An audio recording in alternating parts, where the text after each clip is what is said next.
Transport unions का पूरे भारत में सरकार के खिलाफ धरना प्रदर्शन चल रहा है। वह सरकार के अगेंस्ट अपना रोष जता रहे हैं और उन्होंने पूरे भारत की ट्रांसपोर्ट व्यवस्था को लगभग रोक सा रखा है।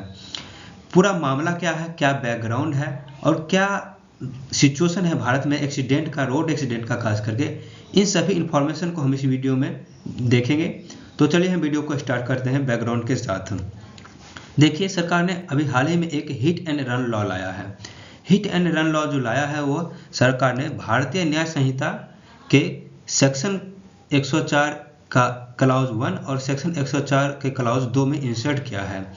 भारतीय न्याय संहिता इंडियन पिनल कोड को रिप्लेस करता है और यह जो सेक्शन है वह पहले से इंडियन पिनल कोड के 304 के क्लाउज ए और 304 सेक्शन के क्लाउज बी में डाला गया था। इन दोनों सेक्शन का मेन प्रोविजन क्या है, क्या इन दोनों सेक्शन में यह प्रोविजन किया गया है कि अगर कोई भी ड्राइवर अगर किसी व्यक्ति का एक्सीडेंट कर जाता है और वह एक्सीडेंट के स्थान से भाग खड़ा होता है तो उस सिचुएशन में उसको 10 साल तक का जेल और 7 लाख तक का जुर्माना हो सकता है। अब हम जानते हैं इस मामले की गहराई को। तो मामला का गहराई ये देखिए कि सेक्शन 104 का क्लाउज 1 यह कहता है, A prison sentence of up to 7 years and a fine has been mentioned as punishment for those responsible for fatal car accidents not amounting to culpable homicide। अगर किसी का एक्सीडेंट हो जाता है किसी व्यक्ति से किसी का, तो उस सिचुएशन में अगर कोई व्यक्ति इंटेंशन नहीं था कि उसका एक्सीडेंट कर जाए तो उस सिचुएशन में उसको 7 साल तक का जेल और 10 लाख तक का फाइन हो सकता है। यह यहाँ पर मेंशन किया गया है, आप इसको देख सकते हैं। वहीं सेक्शन 104 का क्लाउज 2 यह कहता है कि whoever causes death of any person by doing any rash or negligent act not amounting to culpable homicide and escapes from the scene of incidents or fails to report the incident to a police officer। मतलब बात यह है कि अगर कोई भी व्यक्ति किसी व्यक्ति का एक्सीडेंट कर देता है लेकिन उसका यह इंटेंशन नहीं था कि उसका एक्सीडेंट हो जाए, लेकिन उस सिचुएशन में उसकी मौत हो जाती है किसी व्यक्ति की और वह व्यक्ति उस सिचुएशन से भाग खड़ा होता है या फिर किसी रिपोर्ट को या फिर किसी पुलिस को या मजिस्ट्रेट को रिपोर्ट नहीं करता है, तो उस व्यक्ति पर 10 लाख तक का जुर्माना और 7 साल तक का जेल होगा। ये देखिए यहाँ पे लिखा है either description of term which में एक्सटेंड अप टू 10 ईयर्स, यानी 10 साल तक का जेल हो सकता है या फिर 10 लाख तक का जुर्माना हो सकता है। और यही दोनों क्लॉज के अगेंस्ट पूरे ड्राइवर को नाराजगी है। और यह दोनों क्लॉज निजी वाहन पर भी लागू है। अगर किसी पर्सनल व्हीकल से किसी व्यक्ति का एक्सीडेंट हो जाता है तो उस सिचुएशन में भी यह क्लॉज और यह सेक्शन लागू होगा। ऐसा नहीं होगा कि यह सरकारी वाहनों पर ही लागू होगा, यह सभी प्रकार के वाहनों पर लागू होता है। देखिए, इस इंडियन पिनल कोड के और हिट एंड रन लॉ के अंदर 2 प्रकार के पेनाल्टीज को डिफाइन किया गया है। पहला पेनाल्टी है कि रैश और नेग्लिजेंट एक्ट और दूसरा है कि rash and negligent driving. Rash and negligent act उस प्रकार के एक्ट को कहते हैं जहाँ पे कि इंटेंशन नहीं था लेकिन एक्सीडेंट हो जाता है। और रैश एंड नेग्लिजेंट ड्राइविंग ऐसा था कि उस व्यक्ति इंटेंशनली वो किसी व्यक्ति का एक्सीडेंट करा देता है। तो इन दोनों प्रोविजन के अंदर किसी व्यक्ति पर या किसी ड्राइवर पे ये भारतीय न्याय संहिता का 104 का क्लाउज 1 और 104 का क्लाउज 2 लागू होता है और हिट एंड रन लॉ वहाँ लागू हो जाता है। अब हम जानते हैं कि हिट एंड रन होता क्या है, किसको हम हिट एंड रन कहते हैं। देखिए, हिट एंड रन एक्सीडेंट उस प्रकार का एक्सीडेंट होता है जहाँ की ड्राइवर उस एक्सीडेंट में इन्वॉल्व होता है और किसी अदर व्यक्ति चाहे प्रॉपर्टी या फिर पैदल यात्री को एक्सीडेंट करा देता है और वह वहाँ से भाग खड़ा होता है बिना इंश्योरेंस प्रोवाइड किए या बिना पुलिस को इन्फॉर्म किए या फिर बिना उसको मदद किए हुए, तो उस सिचुएशन को हम हिट एंड रन कहते हैं। और इसी प्रकार के केस को रोकने के लिए हिट एंड रन लॉ लाया गया था। लेकिन खबरें यह भी निकल के आ रही है कि सरकार ने अभी इस प्रोटेस्ट को देखते हुए all India motor transport Congress से बात की है और उनको यह आश्वासन दिया है कि हम तब तक इस कानून को इन्फोर्स नहीं करेंगे जब तक कि आप लोग अपना भी सहमति नहीं देंगे और आप लोगों का भी विचार हम नहीं जान लेते हैं।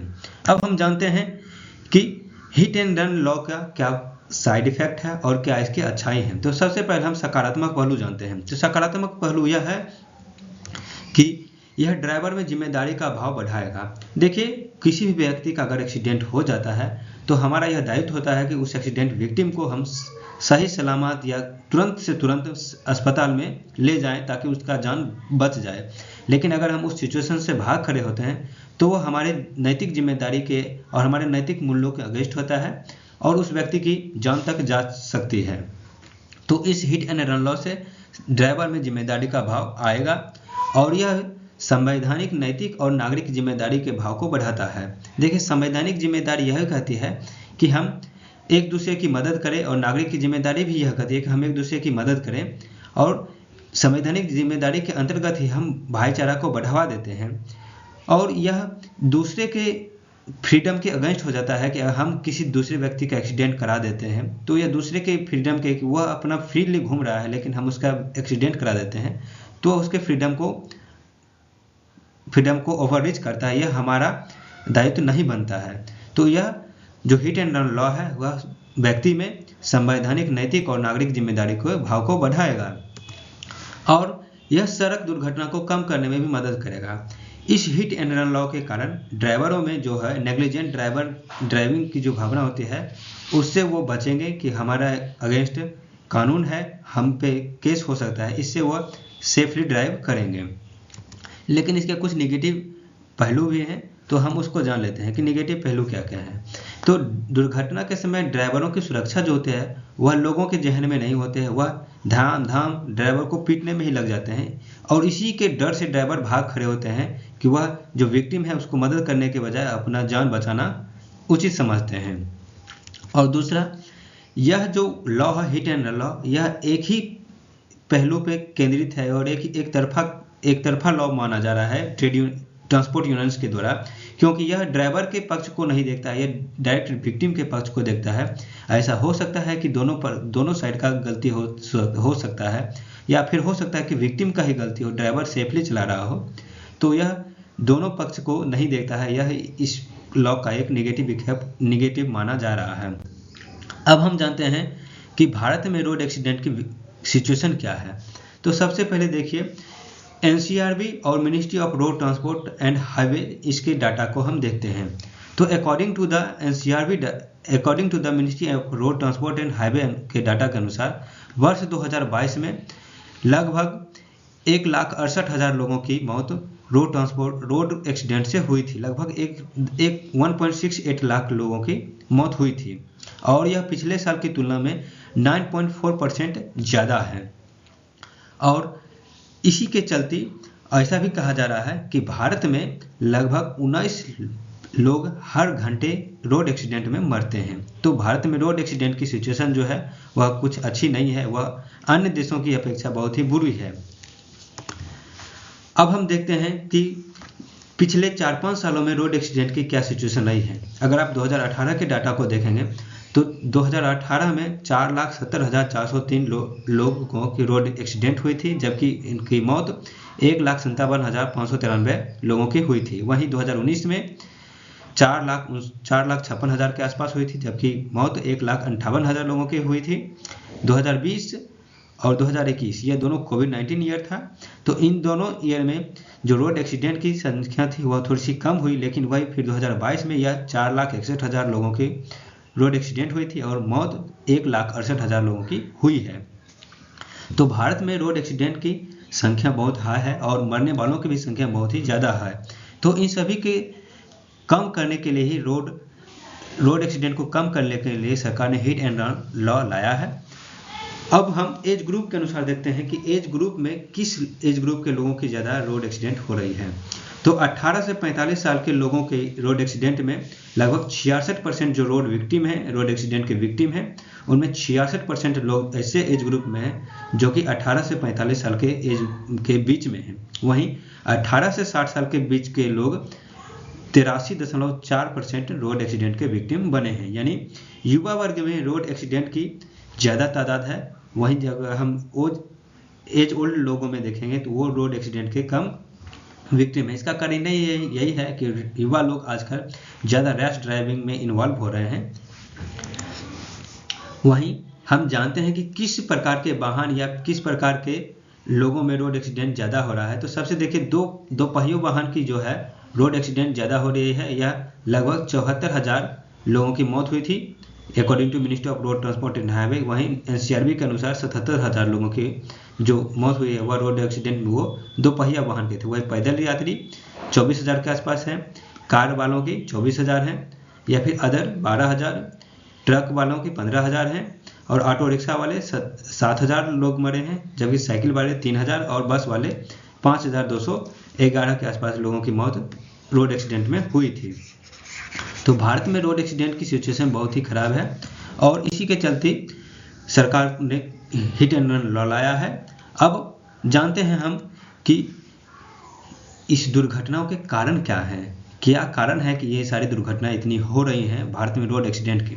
तो आप फोटो को देख के ये समझ लीजिए, बैकग्राउंड को देख के, कि ये देखिए गड्ढे हैं सड़क पे, या फिर ये बाइक गिरा हुआ है, या फिर ये कोई आके देता है पेट्रोल पंप में ही ठोक। तो हम एक एक करके कारण देखते हैं।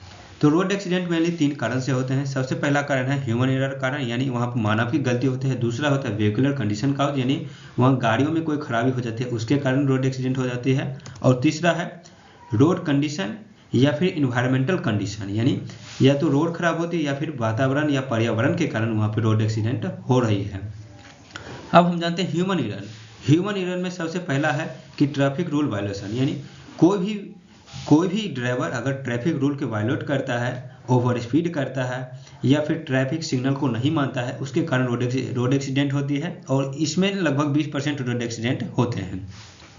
मोबाइल फ़ोन यूज करना, गाड़ी चलाते समय अगर कोई व्यक्ति मोबाइल फ़ोन यूज करता है उसके कारण भी रोड एक्सीडेंट होता है। या फिर ड्रिंक एंड ड्राइव, शराब पीकर गाड़ी चलाते हैं कोई, या फिर driving on road wrong side में गाड़ी चलाने के कारण भी रोड एक्सीडेंट होती हैं। व्हीकुलर कंडीशन में ये देखिए कि ओवरलोडिंग, आपने देखा होगा कि किसी ट्रक में जान से ज़्यादा डाल दिया जाता है, वह ओवरलोड कर दिया जाता है और उसके कारण कुछ जगह जाकर वो या फिर ढलान पे या फिर उतार पे वह पलट जाते हैं। तो ये भी रोड एक्सीडेंट होता है, यह व्हीकुलर कंडीशन के कारण होता है। या फिर मैकेनिकल प्रॉब्लम, गाड़ियों में ही कुछ खराबी आ जाती है, ब्रेक फेल हो जाता है, इंजन एकाएक बंद हो जाता है, लाइट नहीं जलती है नाइट के समय, इन सभी के कारण भी रोड एक्सीडेंट होते हैं। इन्वायरमेंटल कॉज में हाई ह्यूमन डेंसिटी, किसी जगह पे या फिर मान लीजिए बाजार है, मॉल है, इन सभी एरिया में ह्यूमन डेंसिटी हाई होती है और उस जगह पे अगर कोई व्यक्ति सेफली नहीं चलाता है तो उस जगह पे भी रोड एक्सीडेंट की संभावना बन जाती है। या फिर स्नो एरिया, खास करके बर्फीले क्षेत्र में गाड़ियों के जो पहिए होते हैं वह फिसल जाते हैं और उस सिचुएशन में भी रोड एक्सीडेंट हो जाते हैं। या फिर कंकर पत्थर, इस पर भी रोड पड़ने के कारण रोड एक्सीडेंट हो जाते हैं। माउंटेनियस एरिया, वही बात हो गई। और फिर शार्प टर्न, किसी रोड पे आपने देखा होगा एकदम शार्प टर्न होता है, डायरेक्ट टर्न लेता है, तो इस सिचुएशन में आगे से आने वाली वाहन या फिर गाड़ी को हम नहीं देख पाते हैं और उस समय भी हमारा रोड एक्सीडेंट हो जाता है। और चौथा मोनोटोनस रोड, आपने कई बार देखा होगा कि कई रोड एकदम सीधे जाते चलता है तो उस सिचुएशन में ड्राइवर को कभी कभी नींद आ जाती है या फिर ड्राइवर ओवर स्पीड कर देता है और कहीं भी अगर किसी प्रकार का एक गड्ढा मिल जाता है या कोई कंकर आ जाता है या कोई जानवर मवेशी आ जाता है तो उस समय में उनका रोड एक्सीडेंट होने की संभावना बहुत अधिक हो जाती है।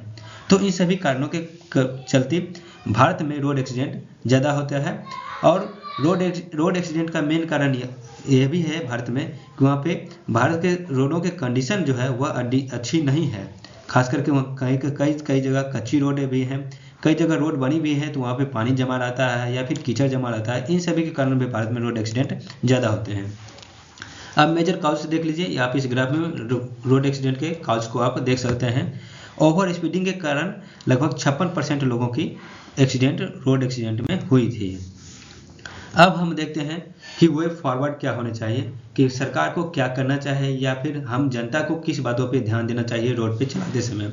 तो सबसे पहले यह देखना चाहिए कि सरकार इस हिट एंड रन लॉ को इन्फोर्स करने के पहले ट्रांसपोर्ट यूनियंस जैसे centre of Indian trade union और फिर all India transport welfare association, इन सभी के यूनियन से बात करें और उन सभी का भी व्यू पॉइंट जाने कि आपका इस कानून के प्रति क्या राय है। आप अपना राय दीजिए, आपकी जो नाराजगी है आप हमसे बताइए, और इन सभी से टॉक करके सरकार को इस कानून को इन्फोर्स करना चाहिए।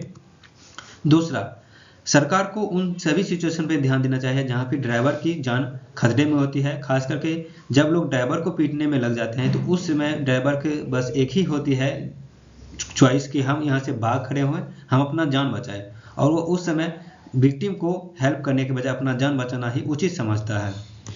तो और तीसरा कि ड्राइवर के साइड को भी देखा जाए कि ड्राइवर की भी गलती नहीं हो सकता है जो चलने वाला है या जो विक्टिम है उसका ही गलती हो, तो सरकार को इस पहलू पे भी ध्यान देना चाहिए।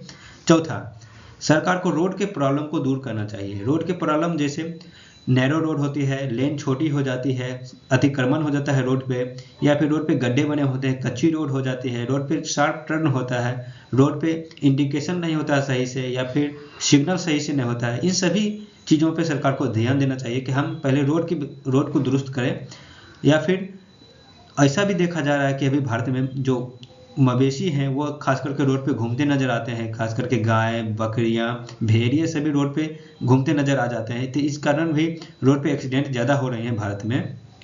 तो सरकार को रोड पे भी ज़्यादा ध्यान देना चाहिए कि अगर रोड पे सही से ध्यान दिया जाए तो रोड एक्सीडेंट को कुछ हद तक कम किया जा सकता है।